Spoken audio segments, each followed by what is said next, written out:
Well, welcome back to Finance Uncut. On today's episode, inflation is not transitory.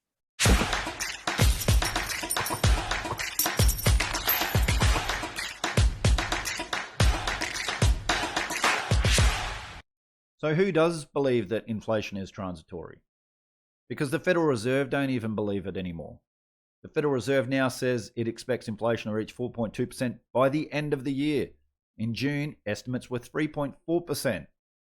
So even the Fed are now raising their inflation expectations. Remember, it was supposed to average 2%? It's more than double that. And they're now admitting that they've got a problem. The Bank of England, just last week, also said that we see inflation problems. We've got problems. Yet what are they doing about it? So in this video I did a few weeks ago where Luke Groman was talking about gold being reset, I shared this chart. The Bank of America Global Fund Manager Survey, where almost 70% of investors think inflation is transitory. And you can see that increased from August to September. And so this is one of the key reasons why gold and silver has not performed that well this year, is because the majority of investors have believed the words coming out of the central bank's mouths, that inflation is transitory. However, I'd argue that central banks actually don't believe what they're saying, that it's just psychology, just a narrative that they're pushing out there. However, when this changes, and I believe it is changing and will change, those that hold gold and silver are going to be very happy. Those that don't are going to be trying to rush into it, paying much, much higher prices. And look, this is where Mike Maloney talks about unaffordium and unatanium or something like that he uses. And it's true. It's going to be very hard to get hold of physical gold and silver. It's going to be very expensive to get hold of physical gold and silver when the majority of investors wake up to the fact that inflation is not only here, it's only going to get worse. So I subscribe to Simon Black's Sovereign Man newsletter. Every morning I wake up here in Australia. It's in my inbox, and that's one of the first emails that I read.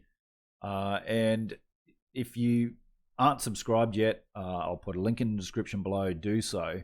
Simon's not just one of the great thinkers of economics and finance, but he's also a student of history, philosophy, and politics, and seeing what's happening around the world right now. And I tell you what, him and Doug Casey, they're the two emails that I love reading each morning when I wake up. But I just wanted to share this article. So this is a podcast as well, so obviously listen to it.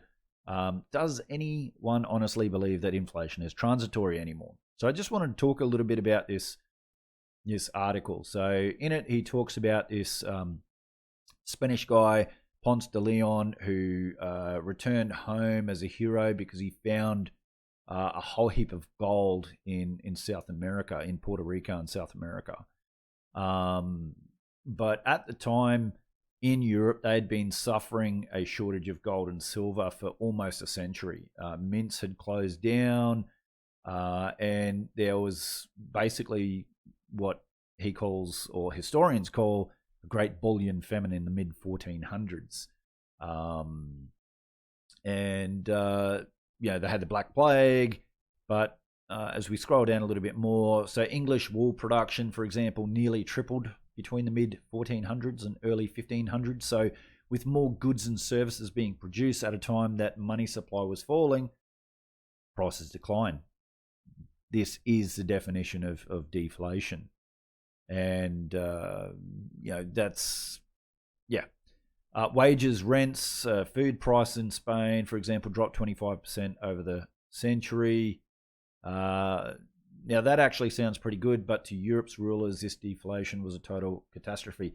Does it remind you of something today? We can't have deflation, according to these central planners, these central bankers, and these Keynesian economists. We have to have inflation, and because deflation's a bad thing.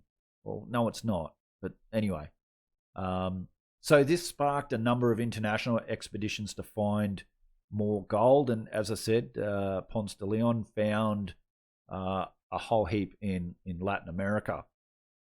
By the way, he then enslaved the local populations to mine them. The end result was bringing a whole heap of gold back to Spain, triggering a flood of new money into Europe's economies. So suddenly there was a surge in the money supply, right? Yet the same amount of goods and services were being produced. You can probably imagine what happens next. Inflation. That's literally the definition of inflation. And just a reminder, I did this video, Inflation Explained, because really so many people have got such varying understandings of what is inflation. But this is the original Austrian economic definition of inflation. While you're at it, you can check out the Core of Austrian Economics there. So obviously, clear, simple concepts about inflation. So when you flood the financial system with money, it's going to have an impact on prices. It was true in Spain in the 1500s, and it's true today as well. So in it, he talks about how earlier this year the government announced sharply higher inflation for the month of March. However, the Federal Reserve deemed it transitory. But that was 6 months ago. Inflation's now surged even higher. Obviously, it's not hard to understand why, because the Fed has expanded the currency supply last year more than any other time in US history except for 1943. So it's obviously going to have an impact. At the same time, the government forces businesses to close, pays people to stay home and not work. So you've got all this extra currency in the system, far less goods and services being produced. So this was one of my easiest calls I've made in the last decade. In financial markets, is saying that we're going to have inflation, because it really is, the basic definition of inflation. More currency, less goods and services.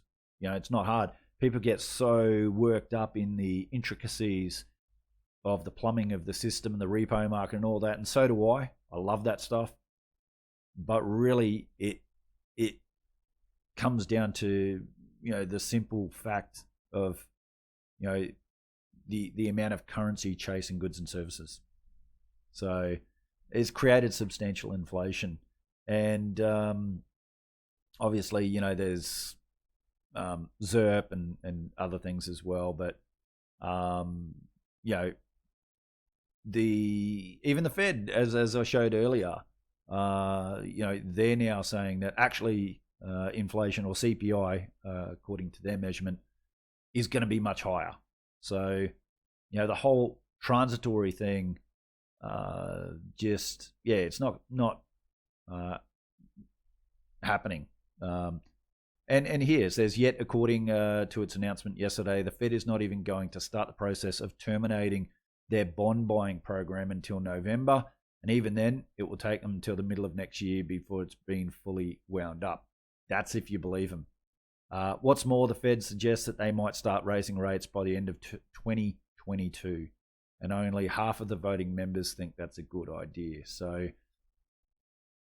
yeah, that's the thing is we've got this inflation now in the pipeline. It's here, also in the pipeline. Are they going to fight it? Doesn't really sound like it. Yeah, they're talking about tapering. What, are they going to go from $120 billion a month to $110 billion a month, or maybe $100 billion a month? They're not going to zero. They're not going to zero. And what are they going to lift interest rates by? 0.1%? 0.25%? We're seeing inflation surging near multi-decade highs, but they won't even start to fix the problem for a couple of months. Like, they've even admitted that inflation is going to be higher than their target, or much higher than their 2% average, but higher than what they thought earlier in the year. And they're not going to do anything about it for at least a couple of months. And even when they do start doing something, as I said, what are they going to do? Go from 120 billion a month to 110? They're not taking the inflation. Well, they're taking it serious, but I believe that they can't taper in any significant way. They can't lift interest rates in any significant way, or the whole debt bubble comes crashing down. Asset prices come crashing down. And this is why I love gold and silver. This is why I love commodities, because I believe we're in an inflationary decade ahead.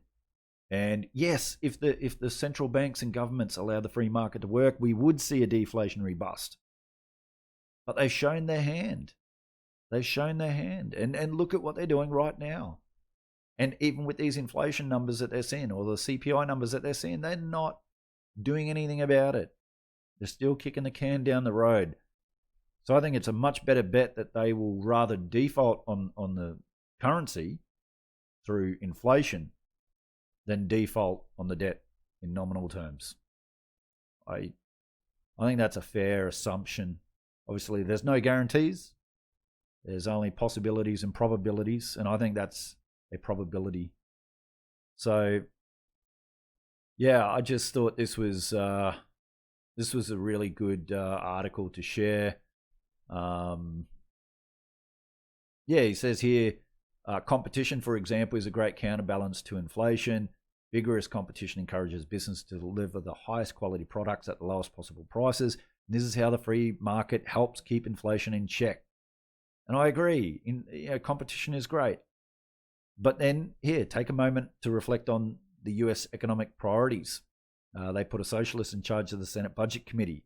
They forcibly closed countless businesses during the cough. They fanned the flames of hysteria to make people terrified to go to work. They spent hundreds of billions of dollars to pay people to stay at home and not work. And now, even though so many companies are struggling to find employees willing to work, they're forcing businesses to lay off 90 million plus people who refuse to take the needle. If that wasn't enough, they're trying to raise taxes on business, investment income, creating even more disincentives. You can see there he talks about Biden being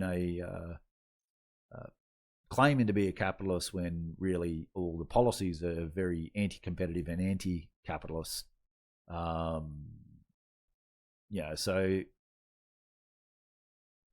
And then he just asked the question again, does anyone really or honestly believe inflation will be transitory? And here, ironically, even the Fed doesn't believe it, because their updated economic projections, they quietly revised their 2022 inflation forecast notably higher, which I showed you earlier in the video.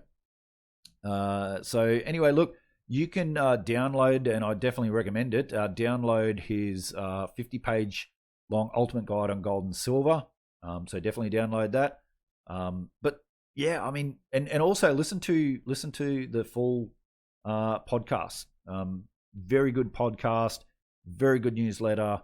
I highly recommend subscribing to it. But this is the argument why I think it's good to hold gold, silver, and commodities, because we are in an inflationary environment, and central banks just cannot attack it. And I think they would rather default on the currency than default on the debt. But, that's just my opinion. Obviously, I invest and hedge my portfolio for other things to play out. And obviously, I take insurance out on my positions to protect my portfolio, as well as try to make significant gains. But that's just me. Anyway, guys, what do you guys think? Let me know your thoughts and opinions in the comments below. If you like the video, hit that like button. If you haven't yet subscribed, do so and hit that notification bell so you get all my videos when I put them up. Anyway, guys, take care, and I'll see you again on another episode of Finance Uncut.